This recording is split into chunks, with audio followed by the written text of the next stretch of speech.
This is Martin Giles of the Guildford Dragon News, and this is the fourth and final part of our debate on issues relating to the forthcoming Surrey County Council election. We have invited representatives of parties looking for your vote in the Guildford divisions in the forthcoming election. Sadly, the Conservatives have declined to participate. They've said that they have decided this time that they won't be taking part in any online hustings so that they can concentrate their efforts on speaking to people directly. But we are pleased to be continuing with, from the Green Party, Sam Peters, who's standing in Sheer, from the Guildford Greenbelt Group, Susan Parker, who's a former leader of the Guildford Greenbelt Group and the party spokesman. She's not standing herself. Representing the Labour Party is Anne Rouse, a candidate for Guildford North. Representing the Liberal Democrats is George Potter, a candidate for Guildford East. Representing the Peace Party, the veteran local politician John Morris, a candidate for Guildford West. And representing the residents for Guildford and Villages, Liz Hyland, a candidate for Guildford East. Welcome back to you all, and thank you for bearing with us and your patience. And we're now on the final straight. And in this final section of the debate, we're going to be discussing the pros and cons of a council with no overall control. Now, it's impossible for some of you, because of the number of candidates you're fielding, to exercise total control over the county council. But presumably you would want to see control taken away from a single party. The Lib Dems and Labour might want to get overall control, but perhaps it's going to be difficult for them to achieve it. So what I would like to ask you to speak on for a minute now is to say what you see as the pros and cons of overall control, and how your party, what your party will do if there isn't overall control, and who you will be looking to form an alliance with. As in the previous sections, as I say, you're going to get an uninterrupted minute now. And in this, to vary the order and the sequence, we're going to start with, we started with you last time, George. We're going to start with Anne Rouse from the Labour Party, and then we'll be going next to the Guildford Greenbelt Group and working it round that way. Just let me get my, my watch ready to make sure that you've all got your minute. Okay, so Anne, we'll start with you. The pros and cons of no overall control. Off you go, thank you. Okay, well, I'm actually standing as a candidate of the Labour and Cooperative Party, and I think cooperative is a really important word, because by being a cooperator, it means that you try your best to work with other people and bring diverse ideas together to get a consensus.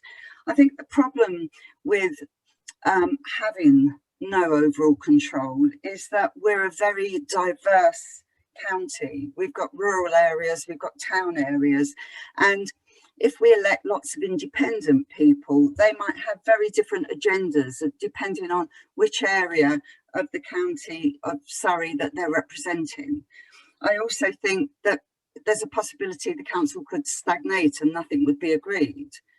The advantage of having no overall control is no one party would be able to force through an agenda without the agreement of other members of the parties that represented there. And okay, priorities would have to have a consensus, which I think is an important thing. Thank you, Anne. That's your minute up. And next, we're going to hear from Susan Parker from the Guildford Greenbelt Group. Thank you. The county is broke at present, and it's under one-party control.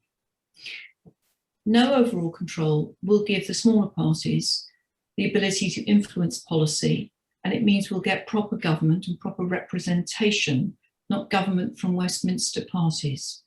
We need local government for local people.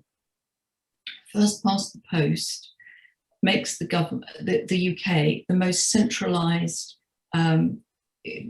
political system in the world, and winner takes all is socially divisive.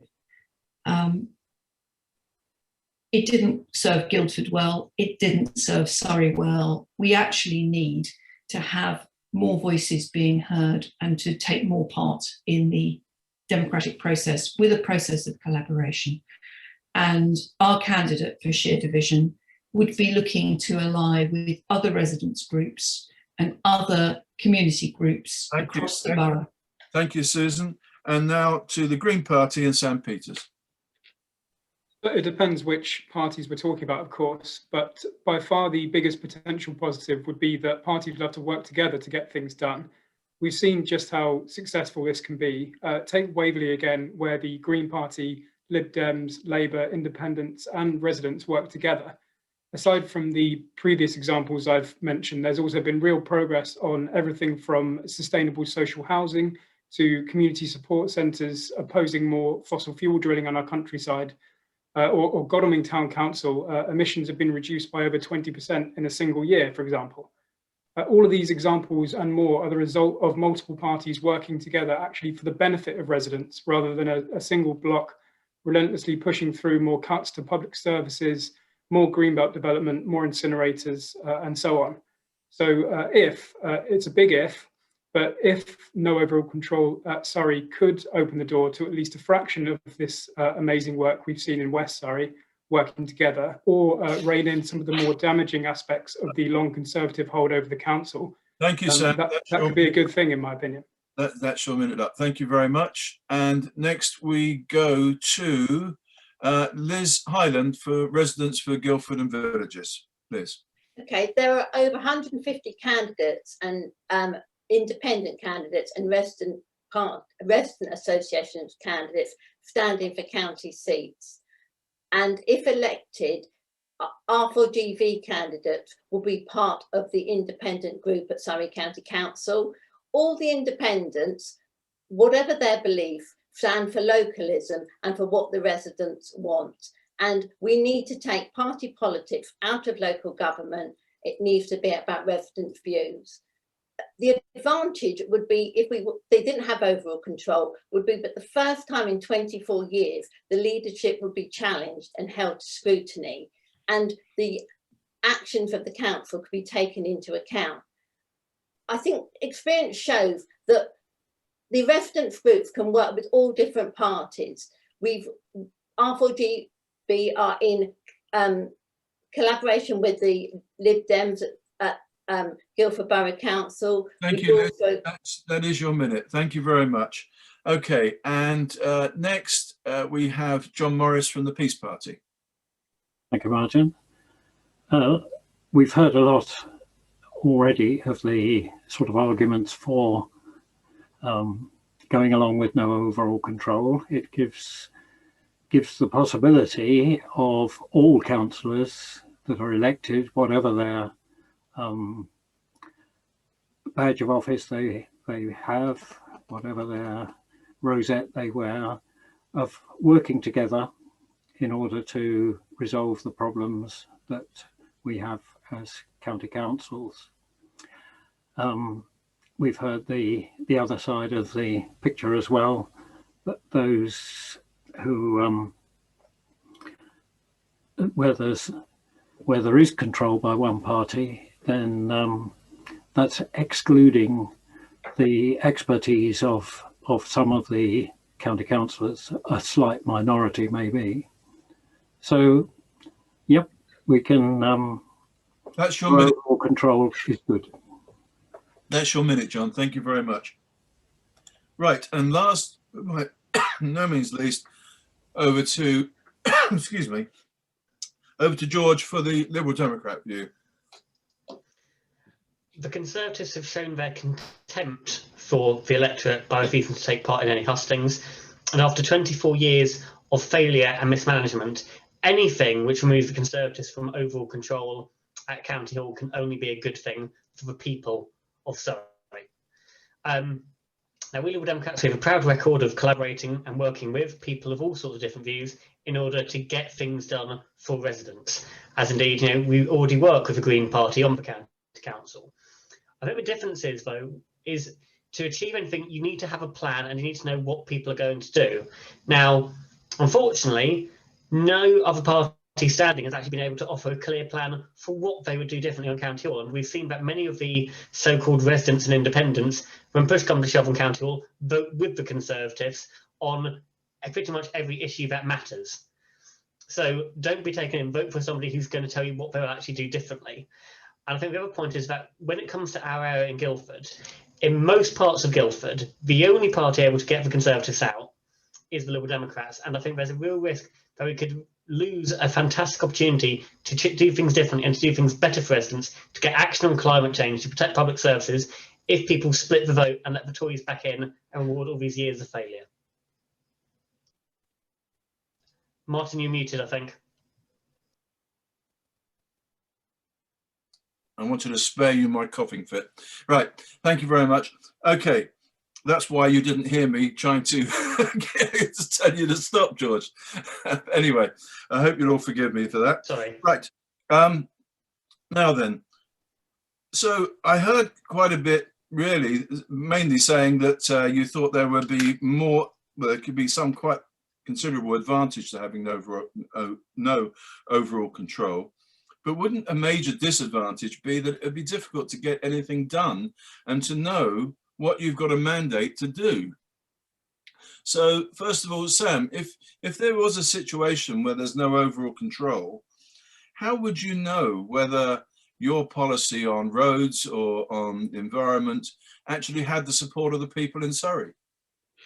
Well, the Waverley Borough Council, for example, that was a safe Conservative council, and it was overturned by Green Party, Lib Dems, Labour and others working together through Compass, developing a programme where, despite the differences between the parties, we had policies that we could agree on, big core policies we could agree on, and now we've seen just how effective that can be, firstly in wresting control off the Conservative Party, and secondly in actually getting things done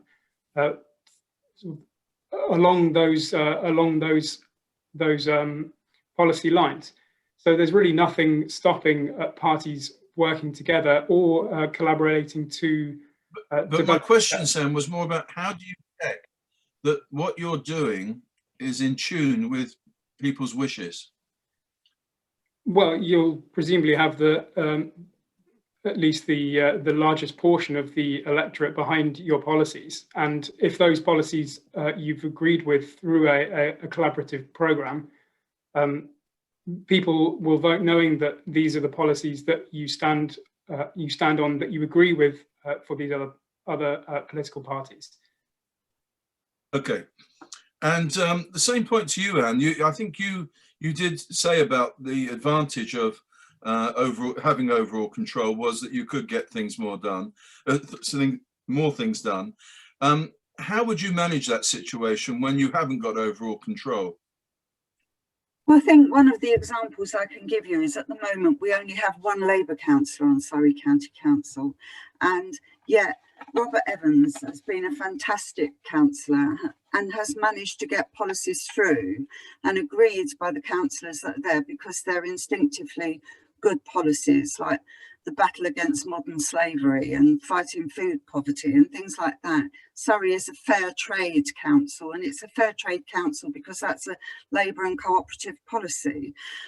I think there are ways that you can actually speak to people and get them to understand. And one of the things that's been enlightening for me this evening is to see how many areas people do agree on. And I think a sense of frustration towards the Conservatives who have actually rammed policies through against the wishes of constituents. And I think it will show in the election this time.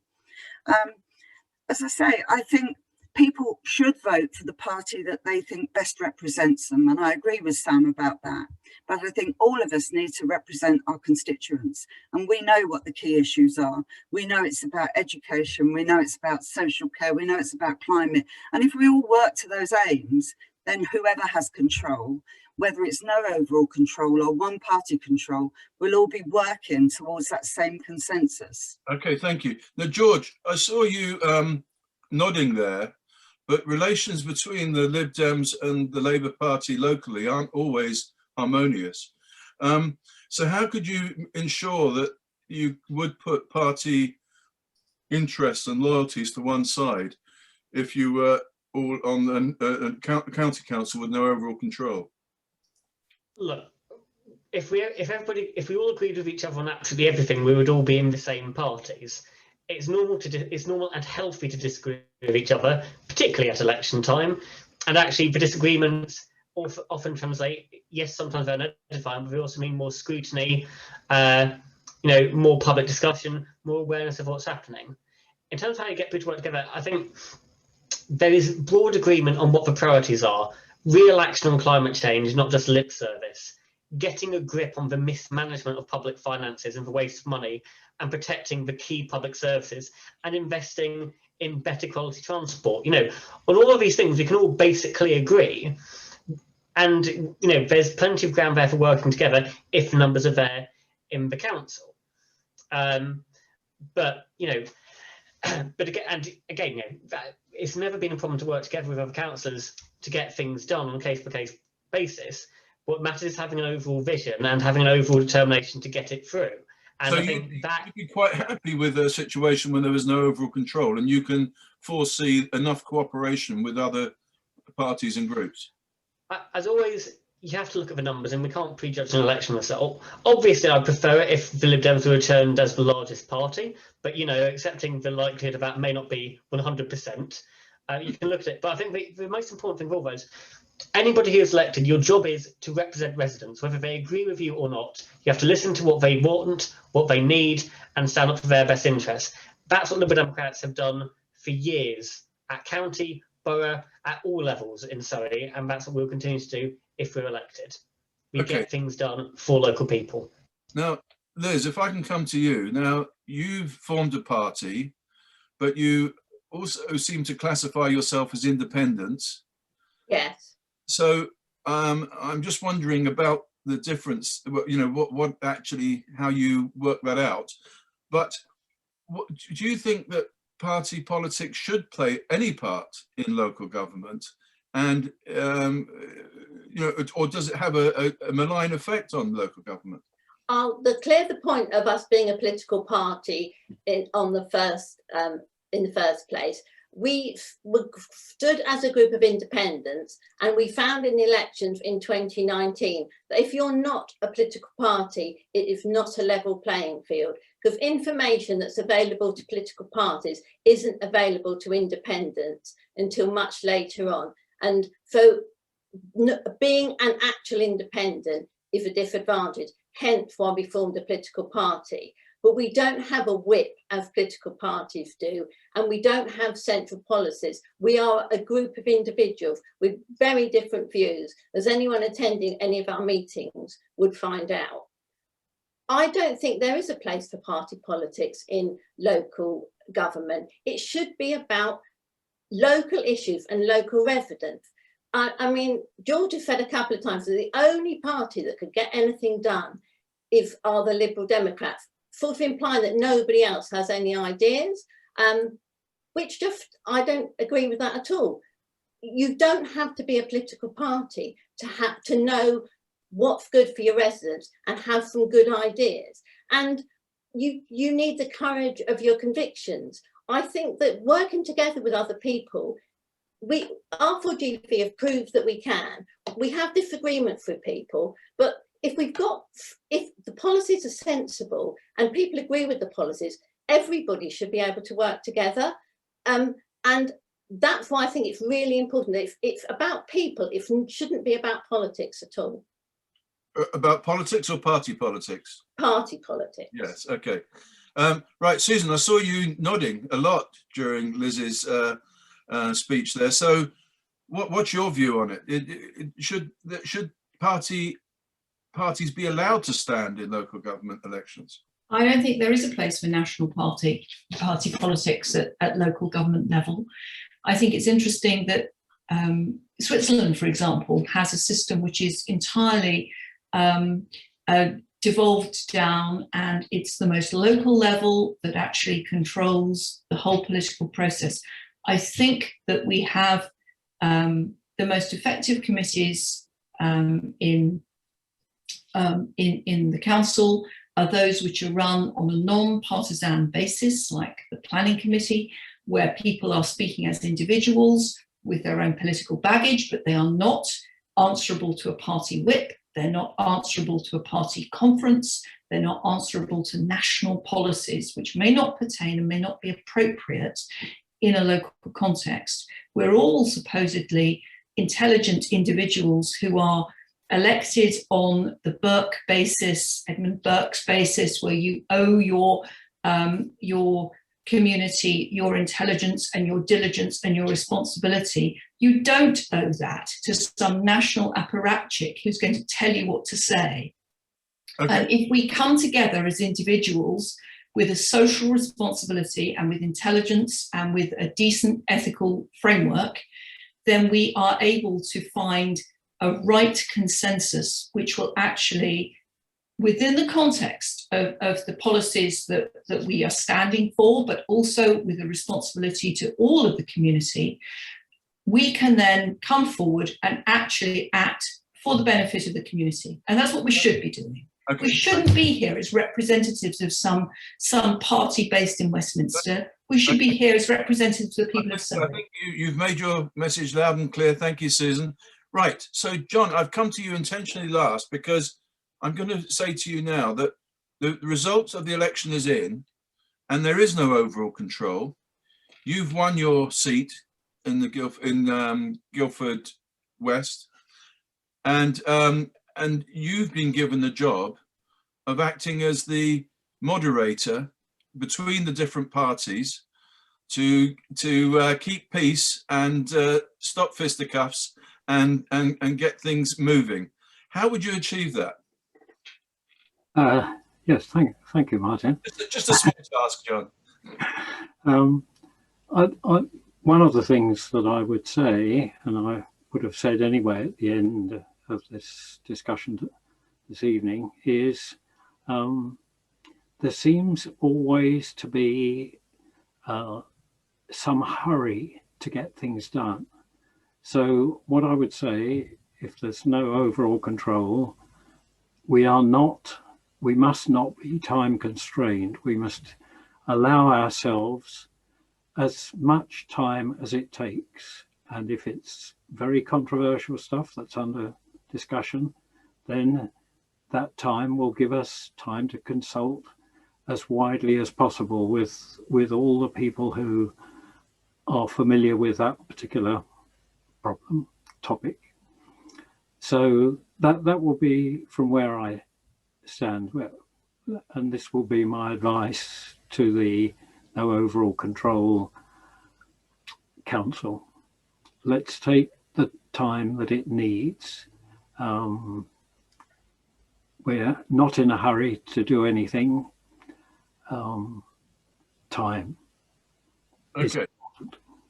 So actually, you're saying we need a bit less urgency and a bit more reflection. Absolutely, Martin. Yeah. Okay. Well, thank you very much. Well, that was an interesting 4 sessions, and I do still think that what has stood out there is there's quite a lot of consensus, not in every area, but there's some similar ideas coming up across the range of parties we've got represented here. And my hope is that whatever the outcome of the election, that spirit can go forward and hopefully get some good action done for the benefit of everyone in Surrey. But anyway, thank you very much for taking part.